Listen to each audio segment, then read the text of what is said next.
And what I remembered from the book when you were just speaking is I had this remembrance about walking in Old Town. I live in Colorado in Fort Collins, and I was walking through Old Town, and there was this homeless man coming up to me, and he looked very maybe mentally ill.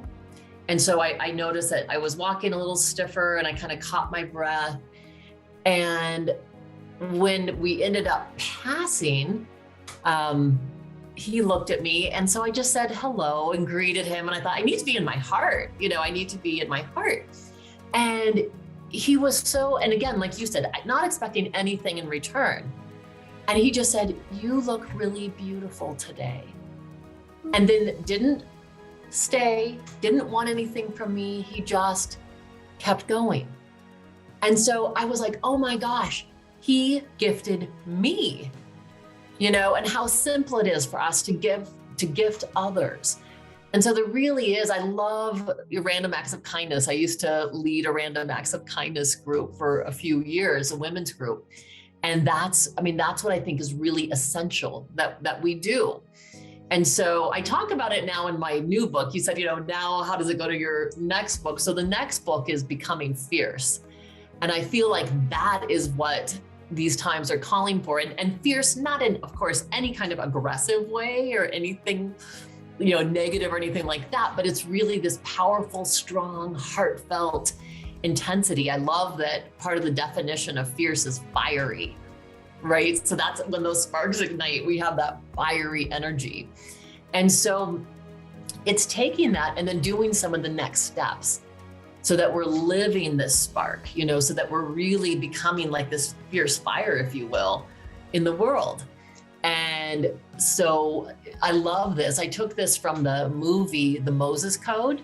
Mm-hmm. If you haven't seen that, phenomenal movie. It's a documentary. It's been out for a long, long time. But in that, Neil Donald Walsh starts talking about an exercise that he does. And the connection is with homeless people, because he goes, so one of the things of that movie, it talks about the I am principle and that phrase, I am that I am. And that if there was actually a comma after I am that, comma, I am, how much more powerful that phrase actually is.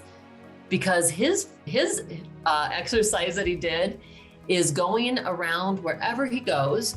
And he says, I don't care if it's a millionaire or a homeless person, as I see and greet that person, I'm saying, I am that, I am. And really reinforcing this connection that we are all a part of each other. It's not just a theory. We could take this to the quantum level, and every time we're in proximity, and I really believe even over Zoom, we are exchanging subatomic particles. We are literally becoming a part of one another.